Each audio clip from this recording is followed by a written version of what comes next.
માતાજી, જય શ્રી જય કૃષ્ણ. માતાજી, જય શ્રી કૃષ્ણ. કેટલા મહિના થઈ ગયા આપણે આ 6 મહિના તો થઈ ગયા 6 મહિના થઈ ગયા. હા. તો હવે રેગ્યુલર અમારા વિડીયો આવશે તો જોતા રહેજો, વિડીયો પૂરો સાંભળજો. સારો લાગે તો લાઈક, શેર અને સબસ્ક્રાઇબ કરજો. કેવાનું છે તમારું? આજ આમ આપણે આ માતા પિતાના તસવીર ઘરમાં રાખીએ ઈ વિશે કહેવાનું છે. એટલે મરી ગુજરી ગયા હોય એના ગુજરી ફોટા ગયા હોય હોય ને માતા પિતાના, એના પછી આપણે જો આ મૃત્યુ થઈ જાય પછી એના ફોટા આપણે ઘરમાં રાખીએ. એ પછી શું કે આપણે તો ફોટાને પૂંજીએ પણ એને અગરબત્તી કરીએ, દીવો કરીએ, ફૂલે ચડાવીએ બધી.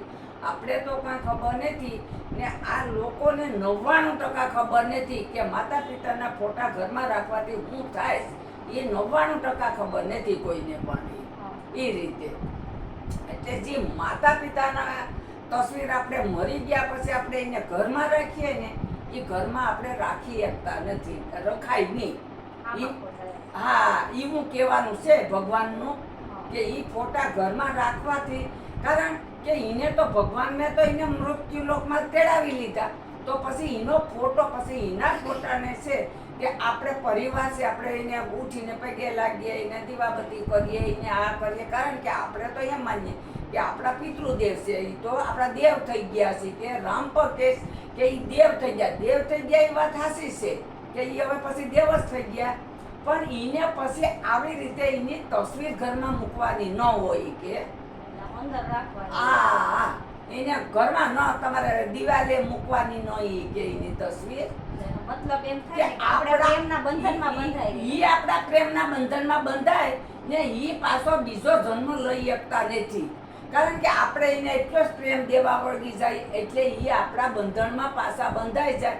એને તો એમને એમ આત્મા જ રહે, એનો તો એક ખાલી આત્મા જ રહે, બીજું તો કઈ રહેતું નથી. એટલે એનો આત્મા આપણા બંધનમાં બંધાય ને પછી ઈ અહીંથી જઈ શકતો નથી. આપણે દીવ ઉગેની ત્યાં ઉઠીને એને ફોટા એ નમીએ, એને પ્રાર્થના કરીએ, એવું બધી કરીએ ને આપણા માતા પિતા. અમુક વસ્તુમાં એમ થાય નથી કે એકદમ રેડા કરે, રેડા કરે. હા, એટલે એના આત્માને કેટલું ત્યાં દુઃખ થાય સીવી રીતે. એટલે આ તસવીરથી એનો આત્મો આપણે છોડીને જઈ શકતો નથી, એ આપણા પ્રેમના બંધનમાં બંધાઈ જાય પછી. એટલે ભગવાનનું કહેવાનું એમ છે કે તમે તસવીર રાખો પણ એને ઘરમાં દિવાલોમાં ન રાખો. કે ઉઠીને તમે એની પૂજા ન કરો, કે પૂજા ઘરમાં એની મૂર્તિ એટલે છબી ન મૂકો તમે કે આ તમે રાખી શકો ખરા કે, પણ આવી રીતે એને તમારે એનું કરવાનું નહીં, વધારે પ્રેમથી કરવાનું નહીં બહુ કે. એવું લાગે તો એના નિમિત્તે હા, કરી એની વાહે તમે ગમે એટલી ખેરિયાત કરો કે આના નિમતનો મારે બ્રાહ્મણ જમાડવા, છોકરાઓને જમાડવા, તો એ બધી કરો, એ બધી હાસો છે, એ બધી હાસો છે. આપણે લાગણીના બંધનમાં એને બાંધવાના નહીં એમ. ઈ તો તો ઈને તો અહીંથી બધું જવું પણ જાય, અહીંથી આત્મો તો જ એને ક્યાંક બીજે પર જન્મ કેવાક નો મળે ને. એ તો મનુષ્યનો કોઈક નસીબદાર હોય એને જ પાછો મળે મનુષ્ય હોતા, નહીં તો બીજી ગમે એ કોઈ યોનિમાં એને જન્મ લેવો પડે છે, આધીન છે.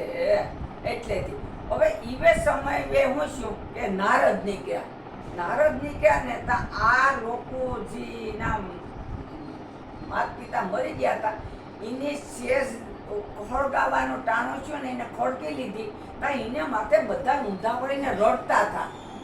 તે તા નારદ કે અરે આ તો મૃત્યુમાં મરી ગયો ને એની પાસે એટલી બધી લાગણીઓ કરવા હવે કરે છે કે એમ એને જોઈને પછી પાછા ગામમાં ગયા ને ત્યાં એના મા બાપની તસવીર પડીને ત્યાં જોઈ. તો કે આનું કારણ શું છે આ તસવીર રાખવાનું ઘરમાં? એ કે નારદ કે આ તો મારે તો ત્યાંથી જાણવું પડશે આનું કે આ શું છે, કે કેમ રાખે, એની તસવીર રાખે, એની વાહે રોય બહુ જ, એટલે આ શું છે કે. એટલે પછી નારદ મુનિ વિષ્ણુ ભગવાનની ત્યાં ગયા જાણવા હાટું. પછી ગયા એવા વિષ્ણુએ આવકાર આપ્યો કે આજ તમે ગમે એ પર જાણવા હાટું થઈને મારી ત્યાં પેધાર્યા લાગે છે કે. તો કે હા ભાઈ, હું આજ છે ને તે મૃત્યુ લોકમાં ગયો તો ને ત્યાં જે એની સીતા હતી ને એને સીતા માથે ઊંધા પડીને બધા રડતા હતા.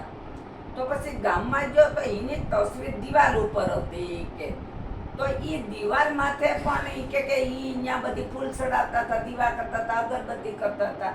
તો પછી એ કે એ તસવીર છે એને માથે આવું બધી કરે તો એ આત્મા કેવી રીતે જઈએ કે પાછા કે એને જન્મ કેમ લઈએ કે એને તો જન્મ મળે ને આના પ્રેમમાં બાંધી લે છે કે મૃત્યુ લોક તો એના પ્રેમમાં બંધાઈ જાય છે કે પરિવાર બધાય. એટલે જઈ શકતો નથી કે પછી વિષ્ણુ ભગવાન કહે છે કે હા તમે ઈ કે માનવના કલ્યાણ માટે પીશું એટલું સારું કર્યું ઈ કે મારી ન્યા ઈ કે ભલે પીશું ઈ કે સારું કર્યું તમે પૂછવા આવ્યા હતી કે એક રામદાસ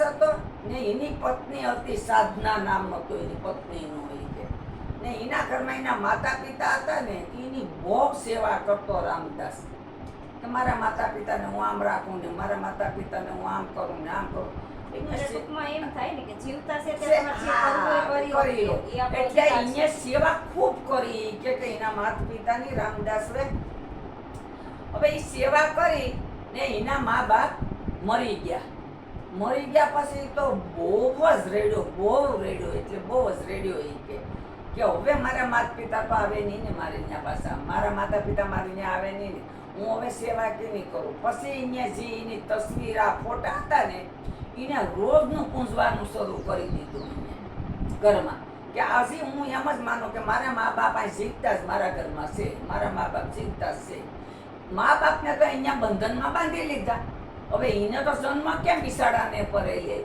એટલા બંધનમાં બંધાઈ ગયા ઈ તો મા બાપ તો દીકરાના બંધનમાં પછી એના બંધનમાં બંધાઈ ગયા પછી એવું એનું ઘરમાં થવા પડ્યું કે બધી કોઈ ઘરમાં રહે નહીં કોઈ ઝઘડા બહુ જ વિનાના થાય આવી રીતે કરીએ ને તો અમને ભૂલી જાય અમારો દીકરો તો એ કે હવે નહીં તો અમને ભૂલીએ નહીં ને અમને એના બંધનમાં બંધાઈ ગયા છે કે હવે એટલે બીજે ઓલું જ લઈએ જન્મય લઈએ કે એ કે નહીં જન્મય ન લઈએ કે એના બંધનના મોહમાં એને પકડી લીધા પકડાય નહીં કોઈને પણ આપણે આને પકડી રાખ્યા હવે એમ કરતા તો એ બિસાડા એમાં ને એમાં પછી અહીંયા હું ઘરમાં આવ્યું તો ઘરમાં કોઈ ખાવા પીવા પર કંઈ મળે નહીં બે જણા પર ઝઘડે પછી રામદાસ પર જ્યાં ત્યાં પણ જેમ તેમ દારૂ દેવા જાય આવું કરે ને તેવું કરે ને એવું બધી કરવા માંડ્યો કે મારા માતા પિતાને હું સેવા એટલે મરી ગયા ત્યાં સુધી કરી ને મરી ગયા પછી પણ હું એની તસવીરને કેટલી સેવા કરું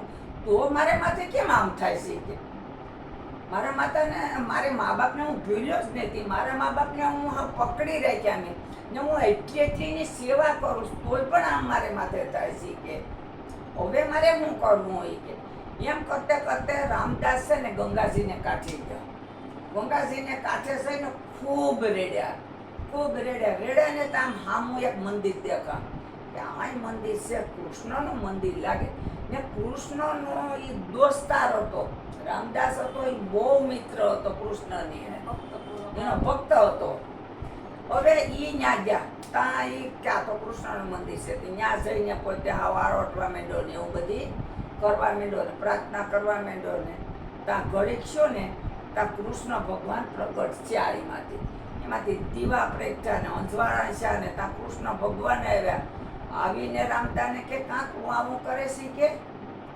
કેમ રોડેશ ને એવું બધી કરે એ કે મારી હું ભૂલ થઈ ગઈ મારા મા બાપને મેં આખી જિંદગી હાંસ્યા પછી મરી ગયા પછી પણ એના તસવીર મેં મારા ઘરમાં રાખ્યા એની પૂજા કરું દીવાબત્તી કરું તો મારા ઘરમાં આવી રીતે ઝઘડા હું કોઈ દી બાંધતો નહીં તો આ બાંધવાનું ને બધી ક્યાં આવ્યું એ કે હવે તો કે તે તારા મા બાપને જકડી રાખ્યા છે કે હવે તું એને મૂકી દે તારા મા બાપને એ કે નથી કર્યા છે એટલે એને તારે મુક્તિ અપાવવી જોઈએ તારા મા બાપને મુક્તિ તેને અપાવી તે તારા બંધનમાં બાંધી રાખ્યા છે કે મા બાપને ને તારા મોહમાં અહીંયા રહ્યા છે કે હવે તું એનો મોહ છોડી દે તારા મા બાપનો મોહ તું છોડી દે કે તો એને કેળે થાય ને તો એને પાછો જન્મ મળે એ કે અહીં તો તે આત્મા જ છે એનો તો તારો અહીં તો એટલે આત્મા ભટકે પછી કે તારા ઘરમાં ને તારા ઘરમાં તને નુકસાન કરે છે કે તમે ભગવાનની પૂજા કરી શકો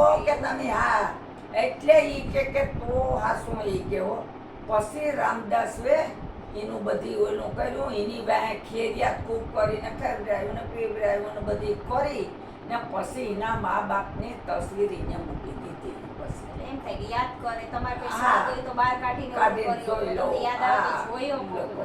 યા. પછી એવું કર્યું એને જો આ વાત હતી હકીકતની વાત. આપણે તો કોઈ દી 99% મનુષ્યને ખબર ને કે આ શું છીએ એ આપણે ખબર નથી. પ્રાચીન કાળની આ બધી આ વાર્તાઓ હોય ને, પ્રાચીન કાળની છે આપણે વાત ઈ સાંભળી કે હોય આપણે. હા અટાણે આપણે સાંભળીએ એટલે આપણે કરીએ. પછી ભલે કોઈ હાસું માને કે ખોટું માને, હા, આપણે પણ સાંભળી વાત સાંભળી છે. કરીએ તો આપણે આમાં પણ ભૂલેય આપણી હા થઈ અને જાય. આમાં ભૂલ પણ આપણે થઈ ગઈ હોય. હાલો, હા, જય માતાજી, જય શ્રી કહાની સારી લાગી હોય તો લાઈક શેર અને સબસ્ક્રાઇબ કરજો.